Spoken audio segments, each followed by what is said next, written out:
रावण ने अपनी पत्नी मंदोदरी को स्त्री के 8 गुण बताए थे।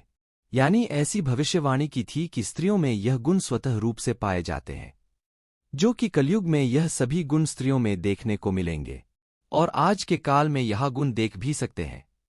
लंकापति रावण रामायण का एक विशेष पात्र है तथा वह महादेव भगवान शिव के प्रमुख भक्तों में से एक कहलाता है।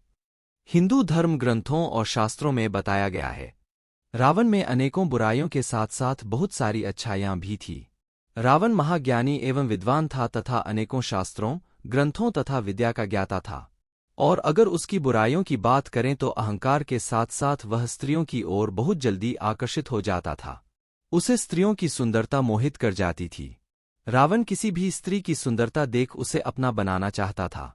जब भगवान श्री राम वानरों के सहयोग से विशाल सागर पार कर लंका पहुंचे तो यह सूचना पाकर रावण की पत्नी मंदोदरी भयभीत हो गई और रावण को समझाया कि माता सीता को प्रभु श्री राम के पास वापस कर दे तथा उनसे क्षमा याचना करे। परंतु मंदोदरी की बात सुनकर रावण जोर जोर से हंसने लगा और उसने मंदोदरी से भविष्य में स्त्रियों के 8 गुणों का वर्णन करते हुए कहा, जो कि आगे चलकर देखने को मिलेंगे, जिसमें सबसे पहला है अत्यधिक साहस। एक महिला पुरुषों की तुलना में अत्यधिक साहसी होती है, जिसके चलते हुए कई बार ऐसा काम कर जाती है जिससे उनके परिवार और सगे संबंधियों को पछताना पड़े। स्त्रियां यह निर्णय नहीं ले पाती कि साहस का किस जगह और किस पर सही उपयोग करना चाहिए। जब साहस का अत्यधिक प्रयोग किया जाए तो वह दुस्साहस बन जाता है। यह गुण स्त्रियों में पाए जाएंगे। इसके बाद स्त्रियों के गुणों का वर्णन करते हुए रावण दूसरा अवगुण मंदोदरी को बताते हैं, झूठ बोलना। 2 स्त्रियां अक्सर बात बात पर झूठ बोलती हैं, यही कारण उनके लिए परेशानियों का सबक बन जाता है। स्त्रियों को एक बात का सदैव ध्यान रखना चाहिए कि आखिर कब तक झूठ छुपाया जा सकता है, क्योंकि झूठ ज्यादा समय तक छुपाया जा नहीं सकता और जब यह सामने आता है तो बहुत तकलीफ होती है। इसके बाद रावण ने तीसरे गुरु को बताते हुए कहा, चंचलता स्त्रियों में एक और अवगुण है।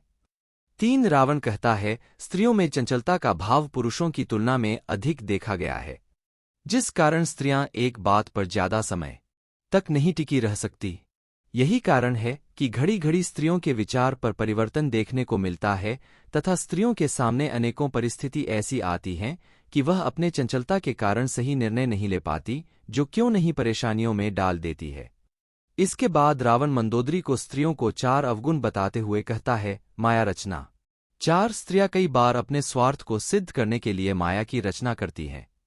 अपना काम निकालने के लिए स्त्रियां व्यक्ति को कई प्रकार के प्रलोभन देती है, जैसे रूठना मनाना, यह सभी माया ही है।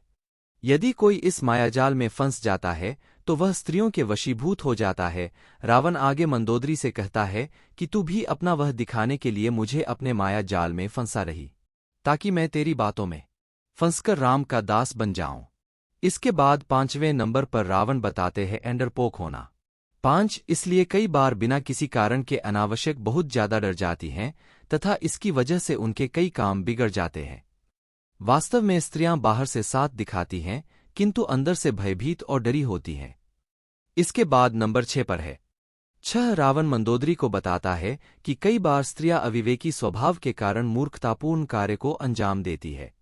स्त्रियों को अत्यधिक साहस और खुद को श्रेष्ठ साबित करने की जिद में वह कुछ ऐसा काम कर देती हैं जिनसे उन्हें भविष्य में पछताना पड़े।